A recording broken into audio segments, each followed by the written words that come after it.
Do you know how fast I really grew on YouTube? On my main channel, I hit 100,000 subscribers in my first year of posting consistently.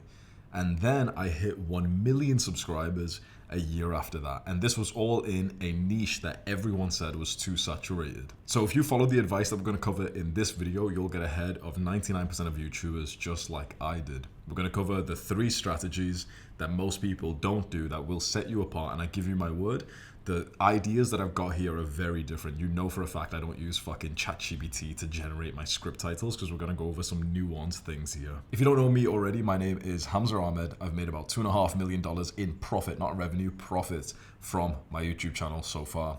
And today I'm going to help you to do the same. So the first bit of advice I'm going to give you, and the exact title that I've wrote down for this section is, stop wasting time on shallow work, you fucking idiot. That's like, I want my editors to put that as step number 1. Basically, when I got started on YouTube, I remember that there was a couple other guys who had a similar niche as me, like self-improvement, productivity, whatever.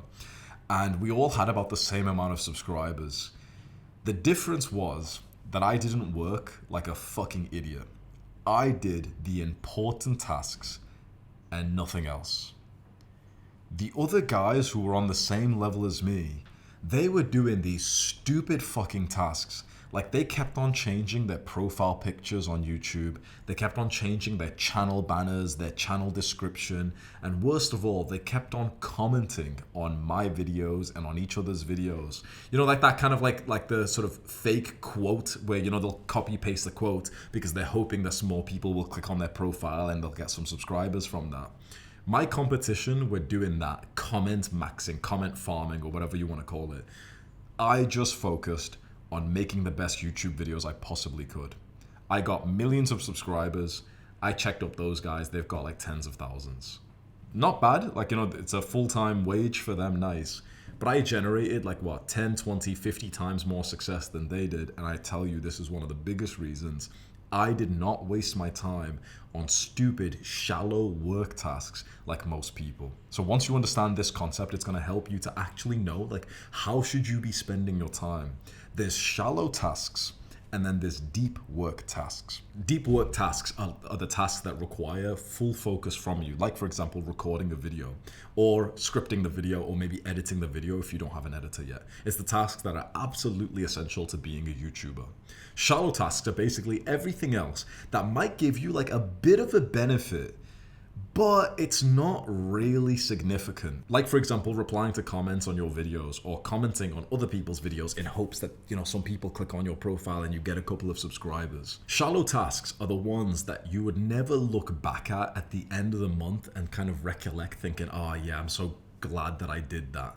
Deep work tasks are the ones where you would look back. Like, think about it. At the end of the month, you would look back and be thinking like, yep, oh, I made that video. That video was a banger. I recorded that course. That was a banger.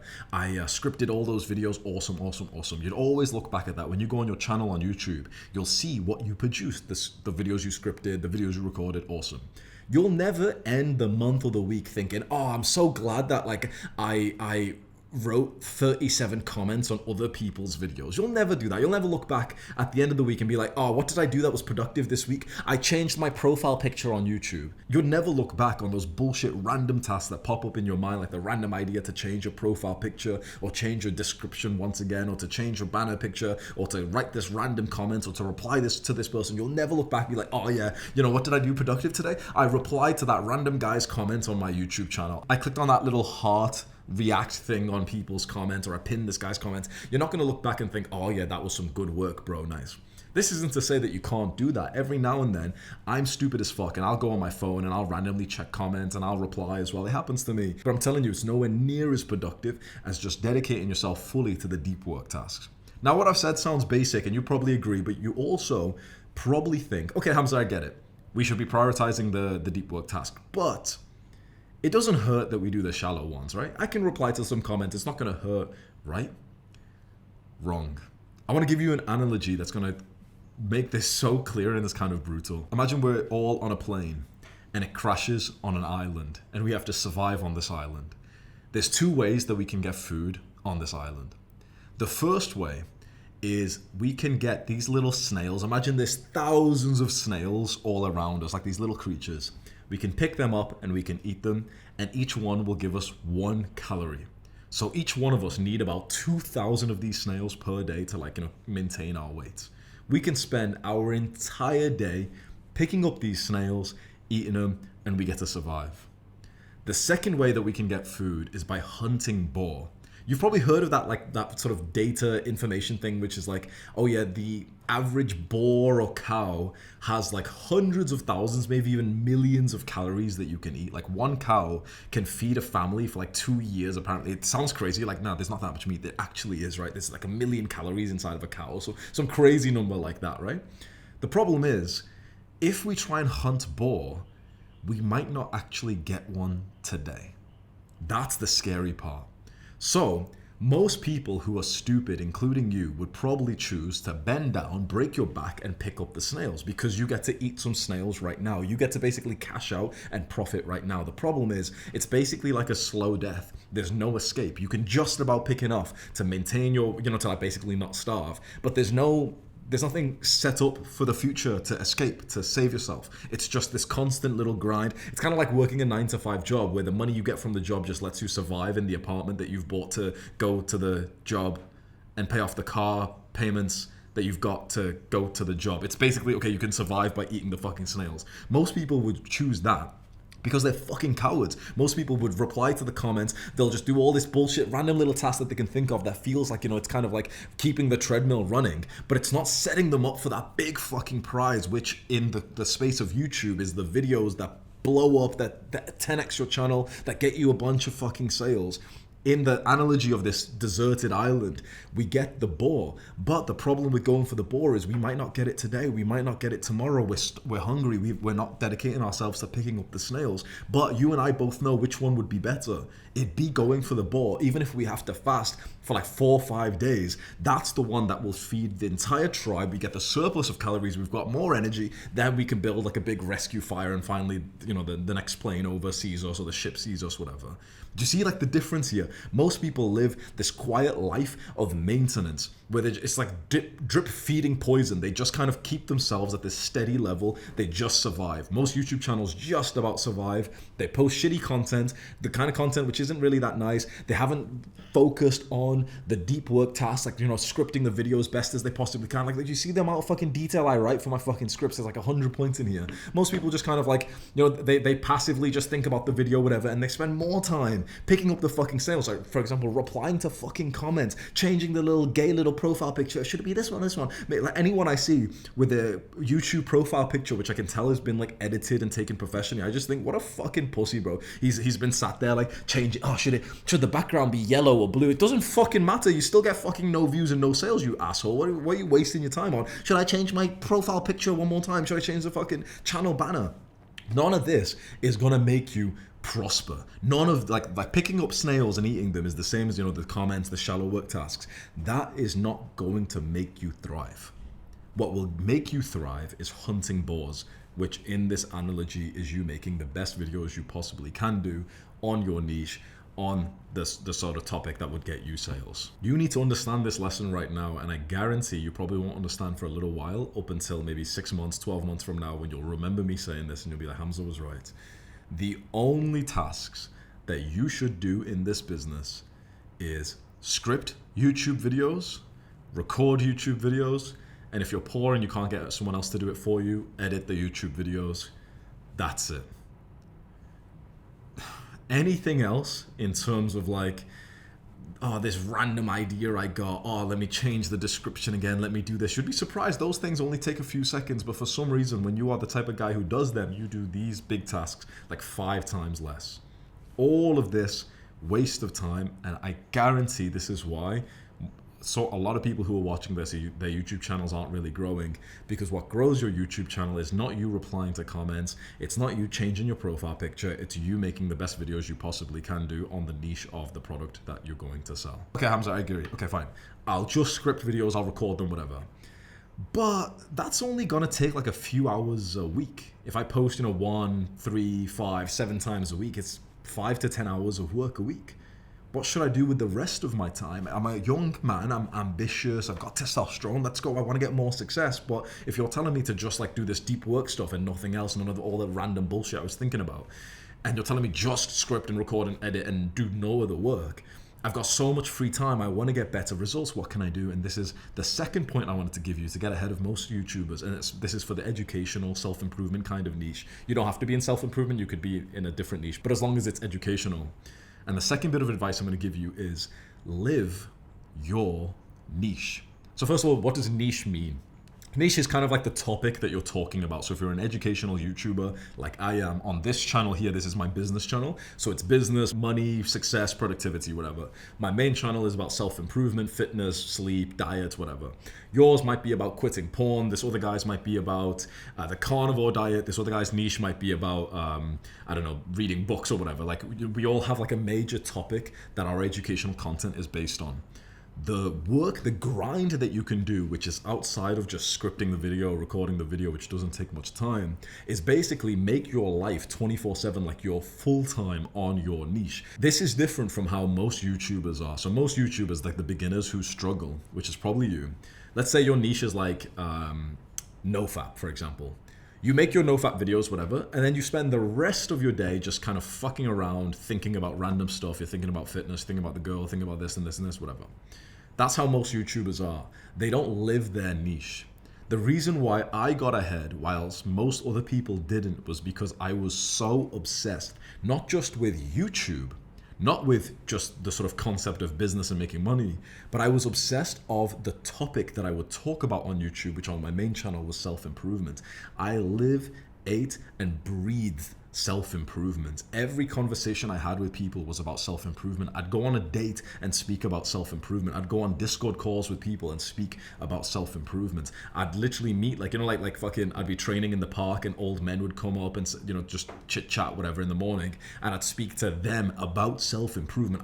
It was in my mind 24/7. I would literally do free calls with people that I could have charged hundreds of dollars for to help them with their self-improvement, which meant that I became the most knowledgeable person in the world, and I still am, for self-improvement for young men. There's no one who understands self-improvement for young men more than I do. I've had genuinely probably about 4,000 to 6,000 conversations personally, never mind the videos that I've made and the millions of guys who have seen those videos, of self-improvement for young men.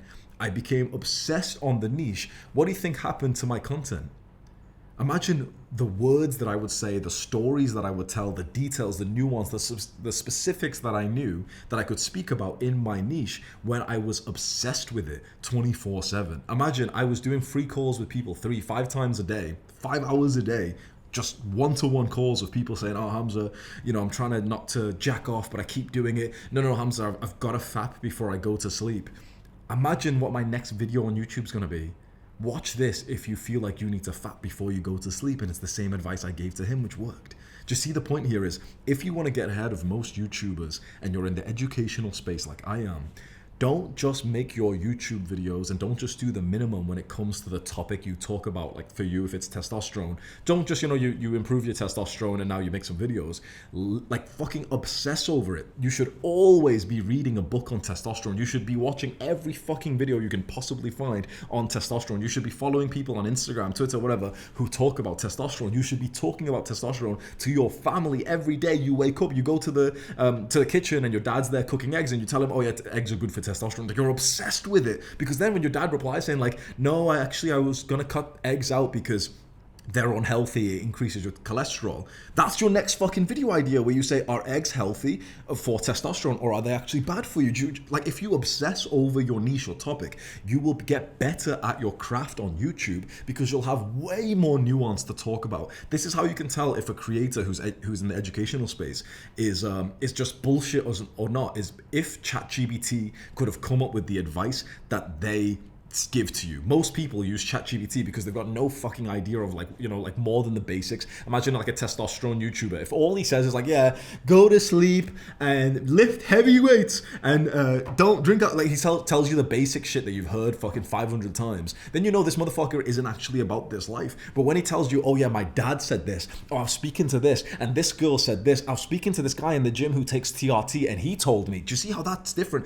ChatGPT is not going to generate those fucking stories for for you. Maybe if you tell it like, oh, make up some fucking lies, some story, whatever. I'm telling you right now, there's so many motherfuckers who are relying on like AI and stuff to try and give them video ideas. I don't use AI for fucking anything in this business, especially not for like the sort of ideas, because I don't have a small fucking dick. You've got to have a metaphorical big fucking dick where you've got to be thinking to yourself, I know more than AI that it could scrape from the internet. I know more specifics about the nuances of self-improvement for young men than any fucking AI bot could try and generate, because of just how specific the conversations I've had. If you asked AI, like, you know, some fucking ChatGPT, like, I'll give me a script for some self-improvement video, and it's going to say, oh yeah, 1% better every day and this and this. When you watch my videos, you know for a fact I don't use any of that gay shit, because you're thinking, holy shit, like Hamza's advice is so autistically different from everything, because you really can fucking tell I live this life. That's why you followed me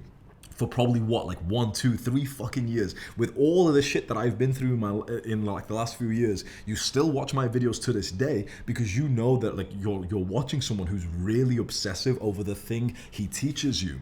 That's, do you see how beautiful that is? Because it makes you think like, damn, like this guy actually is fucking obsessed. So if there's something to learn about this one topic, this autistic motherfucker, like you're thinking about me, this autistic motherfucker's probably already found it already. You know I'm the type of guy that before I make a testosterone video, I'll go fucking check the internet and see if there's any new like kind of general consensus. Is there a new study or not? Oh yeah, the Israeli study with the sunlight. Oh, this one.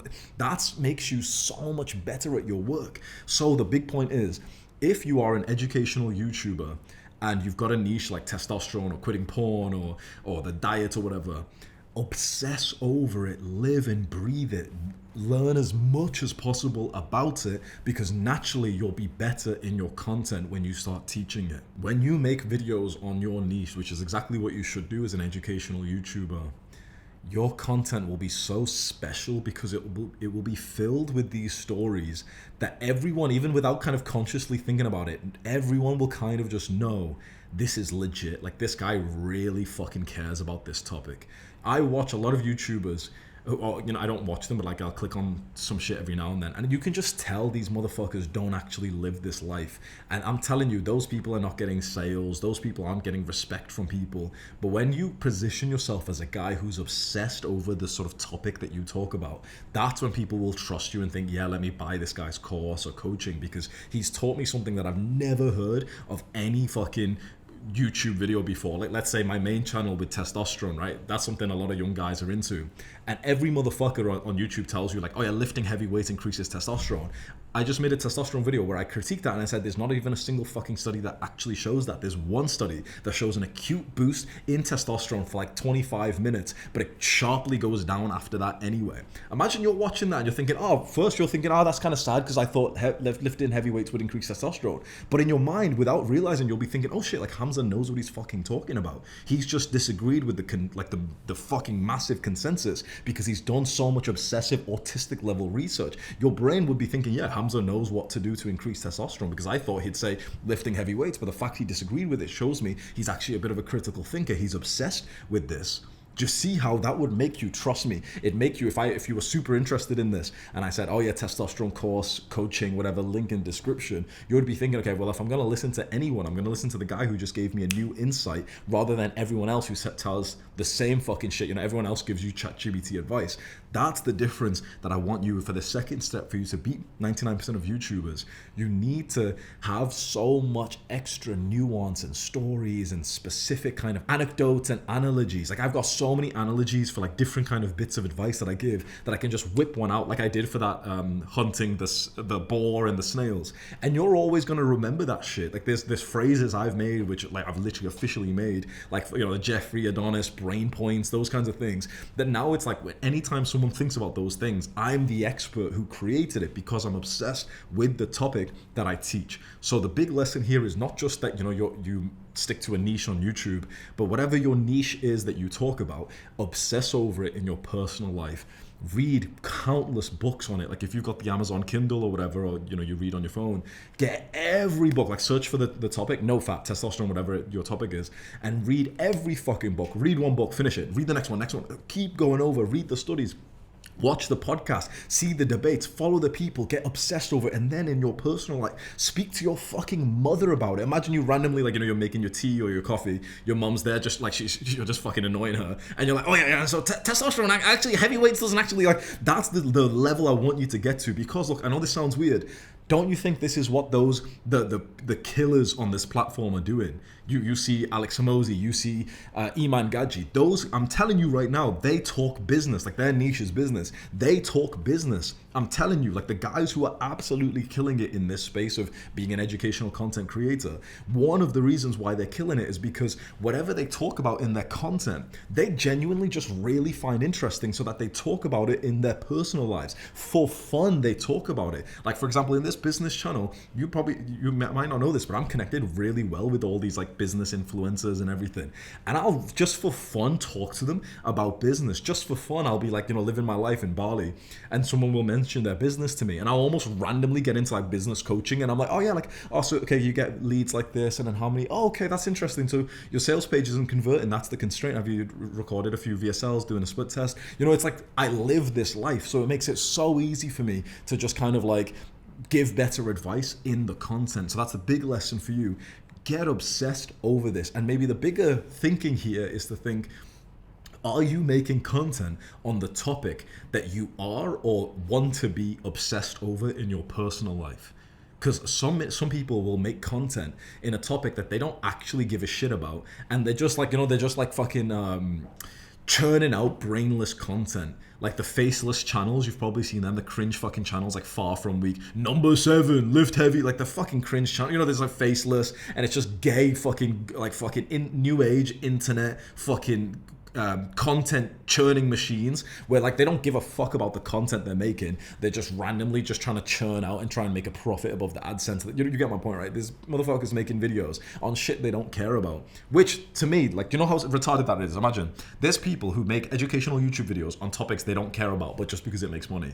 To that I say, motherfucker, you fucking retard. You can just make videos on topics that make money that you actually care about anyway. Like, in both ways you have to do work. In just one of them you get to actually like pursue the thing you're interested in, and guess what? If you're interested in it, you'll learn more about it because it's interesting, and then your advice will be better as well. So how about this? How about don't be a fucking retard when it's time for you to, like, really double down on a niche? The easy way to figure out which niche to get into is to ask yourself, which one do you want to learn the most autistic details about? Because naturally, by you having the curiosity and the interest, you'll learn more, you'll talk more about it, and then your content will be better as well. Don't think to yourself like, oh, but this other niche will make more money, because it will only make more money if you're actually fucking good at it, right? You're not going to make more money if you're shit at it. It's like, oh, okay, you're another fucking top 9 ways to make $10,000. Like, motherfucker, you've never made 10K in your fucking life, you fucking liar. Shut the fuck up. All these motherfuckers who are making videos on shit that they've never done before because they think, oh, well, if I make it in this niche, I'll make more money easy. No.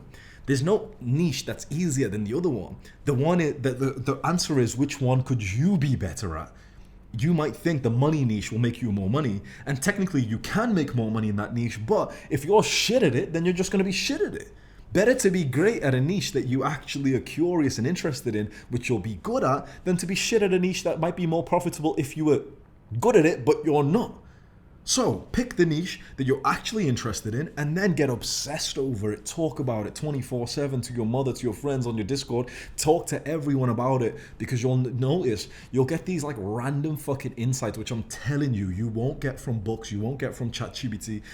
Half of the fucking Jeffrey Adonis videos that I made, on my main channel, half of those were from conversations with my friend, my editor Sam, because he was like a complete fucking Jeffrey. So me and him would just be speaking about life, self-improvement, and he'd tell me some crazy shit like, oh yeah, like I stayed up till 3 a.m. yesterday just trying to get nudes from this girl, and I'd be like, oh yeah, that's crazy, bro. The next Jeffrey Adonis, Jeffrey stays up till 3 a.m. trying to get nudes from a girl. It's like, do you see how like I was getting so many ideas because this was the topic I was obsessed with? And the fastest way to live and breathe your niche and to get better results in YouTube and actually genuinely make money in this business model is to join the ECC program, which will be linked below, where you get personalized advice. I literally review your content for you, and you have a community of guys who are dedicated, who are serious and obsessed over this, where basically you've got tons of opportunities to speak to other guys and form like these groups where you can hold each other accountable, review. It's fucking awesome. Basically, if this is the business model you want to go all into and you can invest into it, I'll link it below for you.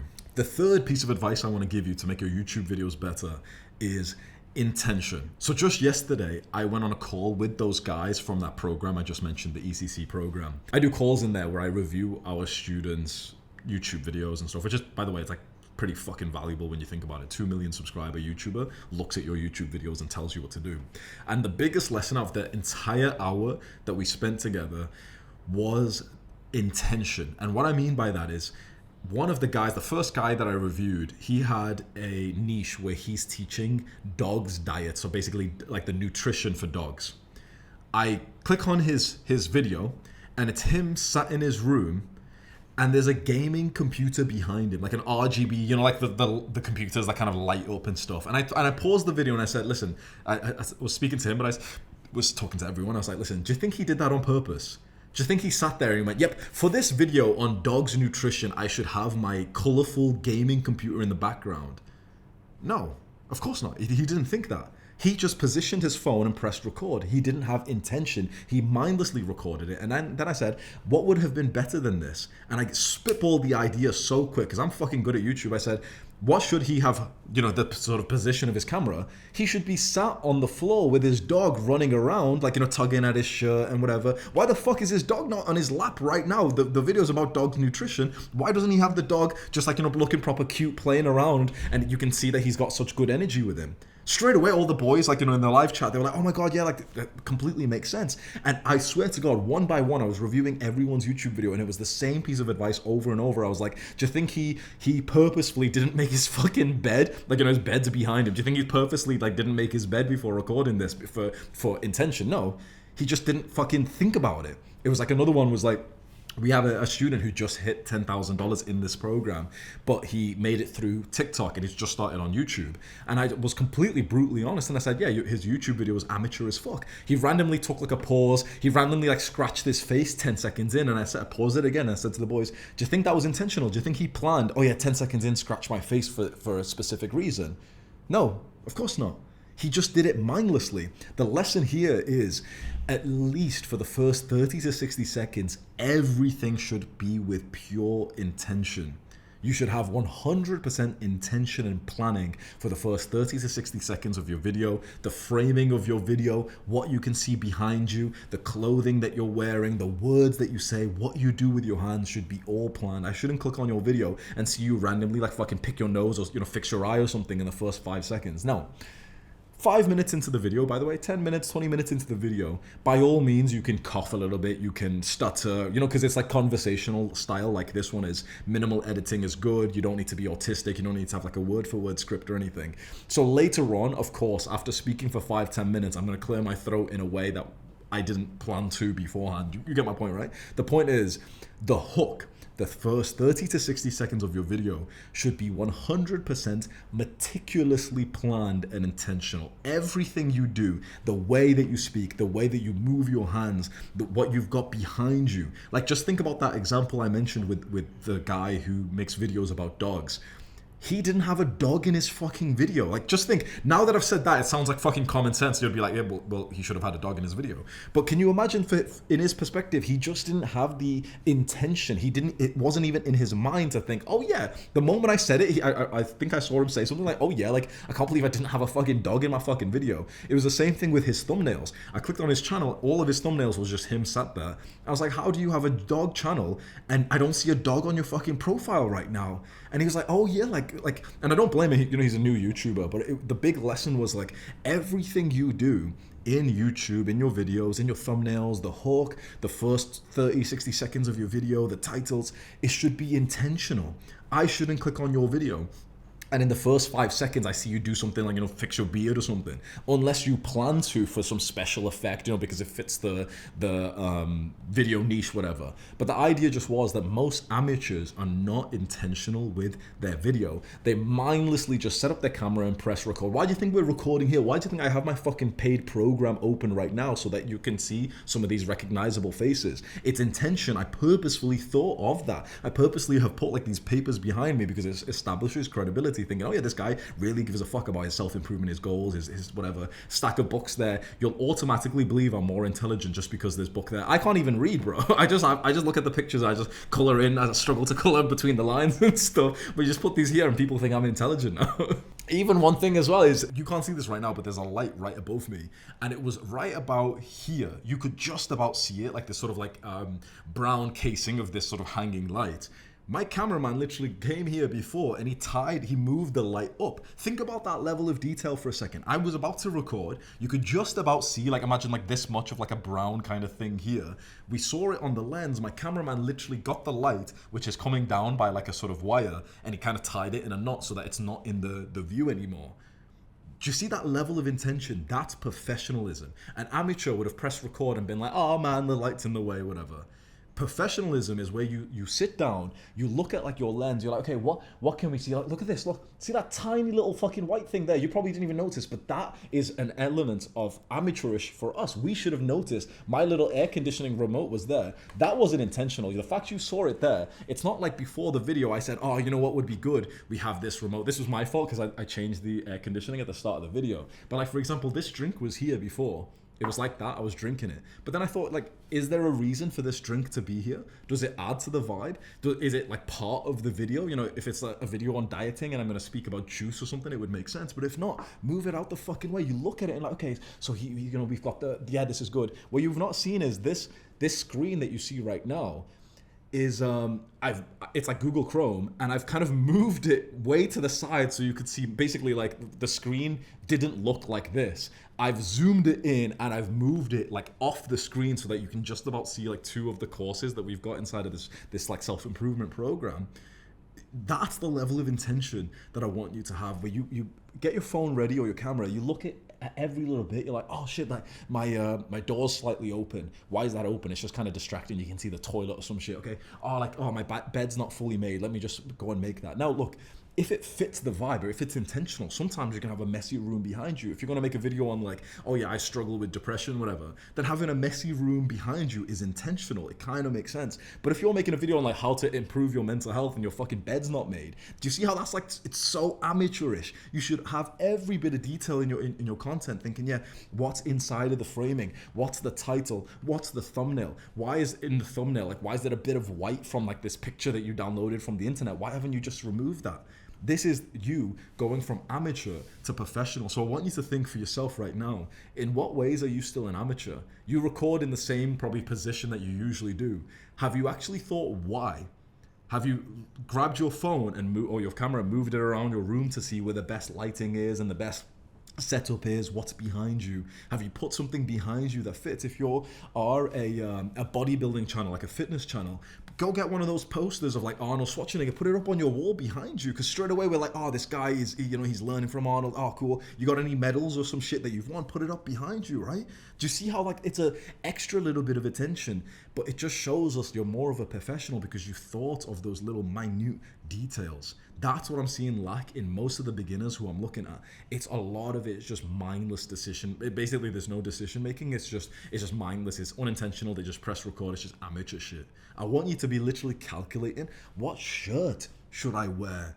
Should I wear jewelry or not? Should I wear a watch or not? Does it fit? For example, if you're making videos on like I don't know, if you're making videos on fitness, you should be wearing something that fucking like, high, like the sleeve cuts off over here. But if you're making videos on business like I'm doing here, it makes sense for you to like not be showing the muscle, because muscle sometimes makes people look kind of a bit stupider in stereotypes, right? The same with books. Books make someone look smarter, even if they've not actually read them. I have read these, but like even if they've not actually read them, you see how these small little details, they manipulate the hive mind. This is why, look, every president wears suits.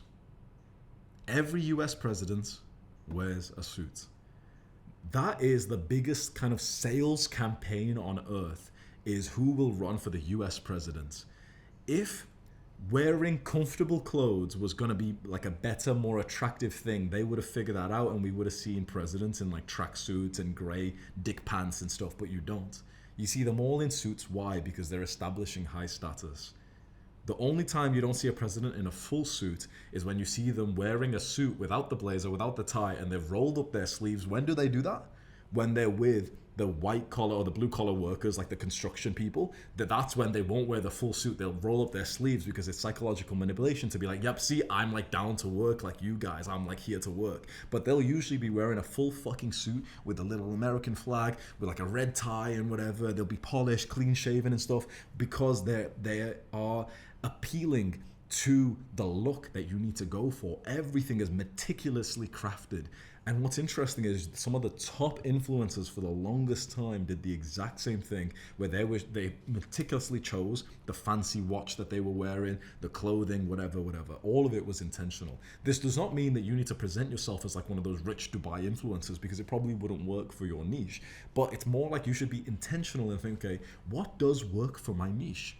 If your niche is fitness, you want to look as big and muscular as possible, or if that's like the niche inside of fitness you're going for, like size, then you want to be showing that in your videos. You want to be moving your camera around until you see the angle that you look best at and you look bigger at. Maybe you want to be getting some fucking dumbbells in your room and get a fucking pump before you even press record, because you'll be like 10% bigger. Why wouldn't you just do that? Like, really think about it. If you've got a fitness channel right now, you probably didn't even think of that. Go buy some fucking dumbbells. Go do like a set of like a fit till failure of bicep curls, maybe some traps, some shrugs or whatever. Then press record, and then imagine you're going to look like you've trained for an extra 1 or 2 years because of that blood flow. And the thing is, people are going to judge you from the first 30 to 60 seconds, right? The hook of a video is just 30 to 60 seconds, and people's perception of you will already be made in the first few seconds. So why not start that strong? Why not have the exact word for word phrase already prepared in your mind? Like, what's the first sentence going to be? Like, my one for this video was, do you know how fast I really grew on YouTube? That was word for word prepared that I wrote down.